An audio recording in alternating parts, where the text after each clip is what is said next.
Hi, good evening. ഇന്ന് നമ്മൾ വന്നിരിക്കുന്നത് നമ്മൾ ഇതുവരെ പഠിച്ച പാഠഭാഗത്തിൻ്റെ കുറച്ച് ക്വസ്റ്റ്യൻസ് ആയിട്ടാണ്. 2 ദിവസം ക്ലാസ് ഉണ്ടായില്ല, മരണമൊക്കെ ഉണ്ടായിരുന്നു, അതുകൊണ്ടാണ് കേട്ടോ. What are the cultures known as classical cultures? Classical cultures എന്നറിയപ്പെടുന്ന സംസ്കാരങ്ങൾ ഏതൊക്കെയാണ്? Greco roman civilisation. ആ സിവിലൈസേഷന് വേണ്ട കേട്ടോ, അത് ഞാനത് ടൈപ്പ് ചെയ്തതിൻ്റെ പ്രശ്നമാണ്. Next question, what changes in the socio-economic cultural sector in Europe with the 14th century? 14ാം നൂറ്റാണ്ടിൽ യൂറോപ്പിൻ്റെ സാമൂഹികവും സാമ്പത്തികവും സാംസ്കാരികവുമായിട്ട് ഒത്തിരി ചേഞ്ചസ് ഉണ്ടായെന്ന് നമ്മൾ പറഞ്ഞു.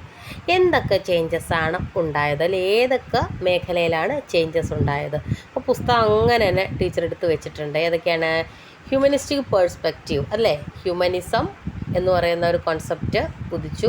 Then growth of urban life, progress of trade, rise of nation States, individual liberty, rationalism, spread of secular values, monetary economy, importance gained by regional languages, and changes in the realm of arts and science. അപ്പോൾ ഇതാണ് അതിൻ്റെ answers. 3ാമത്തെ question, where was the highest changes to the Renaissance? റിനൈസൻസുമായി ബന്ധപ്പെടുത്തി, നവോത്ഥാനവുമായി ബന്ധപ്പെട്ട് ഏറ്റവും കൂടുതൽ മാറ്റങ്ങൾ പ്രകടമായത് എവിടെയാണ്? ഇറ്റലിയിലാണ് കേട്ടോ. What are the important towns that existed in Italy in the middle ages? Middle ഏജസിൽ ഇറ്റലിയിൽ ഉണ്ടായിരുന്ന ടൗൺ സിറ്റീസ് ഏതൊക്കെയാണ് പ്രധാനപ്പെട്ട ടൗണുകൾ? അതിന് പിക്ചറിലേക്ക് നോക്കിക്കഴിഞ്ഞാൽ അറിയാം. വെനീസ്, പാർമ, ജനോവ അല്ലേ. അപ്പോൾ അതിനകത്തുനിന്ന് നോക്കി എടുത്തെഴുതണം. പ്രധാനപ്പെട്ട ഒരു കാര്യം, നമ്മൾ ആ ഏതൊക്കെ പ്രദേശത്താണ് ഈ സിറ്റീസ് സ്ഥിതി ചെയ്യുന്നത് ജസ്റ്റ് ഒന്ന് നോക്കി വയ്ക്കണം. കാരണം നമുക്ക് മാപ്പ് കിട്ടിക്കഴിഞ്ഞാൽ അതിൽ ചെയ്യാൻ പാകത്തിന്. ഓക്കെ. നെക്സ്റ്റ്, ഇറ്റാലിയൻ ഫാമിലീസും അത് ഏതൊക്കെ സിറ്റിയിലാണ് സ്ഥിതി ചെയ്യുന്നതെന്ന് നോക്കുക. മെഡിസി ഇറ്റാലിയൻ ഫാമിലി ഏത് സിറ്റിയിലാണ് ഫേമസ് ആയിട്ടുള്ളത്? ഫ്ലോറൻസിലാണ്. സ്ഫോർസ മിലനിലാണ്. ഫർണീസി ഫാമിലി പാർമയിലാണ്.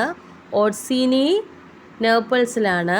വിസ്കോന്തി മിലനിലാണ്. അപ്പോൾ ഇത് ഒന്ന് മാച്ച് ദി ഫോളോയിങ് പോലെ വന്നു കഴിഞ്ഞാൽ നമുക്ക് എഴുതാൻ പാകത്തിന് ഒന്ന് പഠിച്ചിരിക്കുക. അടുത്ത ക്വസ്റ്റ്യൻ ആണ്, വാട്ട് ഈസ് റിനൈസൻസ്? എന്താണ്? The word renaissance means rebirth, പുനർജനനം എന്നുള്ള ഒരർത്ഥമാണ് ഉദ്ദേശിക്കുന്നത്. It denotes the revival of ancient Greco Roman culture which began around the 14th century. അതായത് ഗ്രീക്കിൻ്റെ റോമൻ സംസ്കാരത്തിനും ഉണ്ടായ ഒരു പുനർജനനത്തെ അല്ലെ, അതിൽ നിന്ന് ഉരുത്തിരിഞ്ഞ പുതിയ ആശയങ്ങൾ അല്ലെ, എല്ലാ മേഖലയും മാറ്റാൻ പാകത്തിന് ഉതകുന്ന ആശയങ്ങളെല്ലാം കൂട്ടിയാണ് എന്ത് പറയുന്നത്? റിനൈസൻസ് എന്ന് ഉദ്ദേശിക്കുന്നത്. It is considered as a period of transformation from the medieval feudalism to the modern age. അതായത് മധ്യകാല ഫ്യൂഡലിസത്തിൽ നിന്നും മോഡേൺ ഏജിലേക്കുള്ള ട്രാൻസ്ഫോർമേഷൻ്റെ പീരീഡിനെ നമ്മൾ എന്ത് പറയുന്നു? റിനൈസൻസ് എന്ന് പറയുന്നു. അപ്പോൾ ഇത്രയുമാണ് ആ ചോദ്യത്തിന് എഴുതേണ്ടത്. Next question, cities in Italy were different from the rest in Europe. യൂറോപ്പിലെ മറ്റ് സ്ഥലങ്ങളിൽ നിന്നും ഇറ്റലിയിലെ പട്ടണങ്ങൾക്ക് കുറച്ച് വ്യത്യാസം ഉണ്ടായെന്ന് പറഞ്ഞു. എന്തുകൊണ്ടാണത്?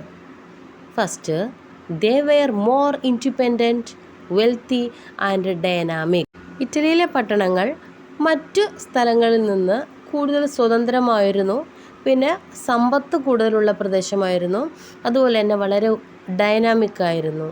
രണ്ടാമത്തത്, traders in these cities were well aware about ബാങ്കിങ്ങിനെ കുറിച്ചും ഇൻഷുറൻസിനെ കുറിച്ചും അതുപോലെ തന്നെ കൂടുതൽ അറിവുള്ളവരായിരുന്നു. അതുപോലെ തന്നെ അവർ വളരെ ടെക്നിക്കൽ മാറ്റേഴ്സിൽ, ട്രേഡുമായിട്ട് ബന്ധപ്പെട്ട ടെക്നിക്കൽ മാറ്റേഴ്സിൽ വളരെ എക്സ്പെർട്ടൈസ് ആയിരുന്നു. ദെൻ ബുക്ക് കീപ്പിംഗ്, അതെന്താണെന്ന് നമുക്ക് നോക്കാം. Detailed recording of the income and expenditure of an establishment on a daily basis is called book keeping. അതായത് നമ്മളൊരു സ്ഥാപനം നടത്തിക്കൊണ്ടു പോകുമ്പോൾ ആ സ്ഥാപനത്തിലേക്ക് എന്തുമാത്രം എന്തുമാത്രം വരവുണ്ടായി സമ്പത്തിൻ്റെ, എന്തുമാത്രം സമ്പത്ത് അല്ലെങ്കിൽ ക്യാഷ് നമുക്ക് ചിലവായി.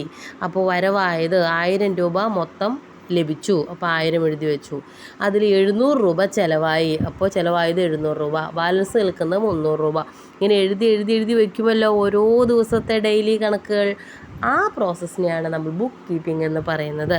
It is the first step in അക്കൗണ്ടിങ്ങിൽ ഫസ്റ്റ് സ്റ്റെപ്പ് എന്ത് തന്നെയാണ്? ബുക്ക് കീപ്പിംഗ് ആണ്. Okay thank you very much.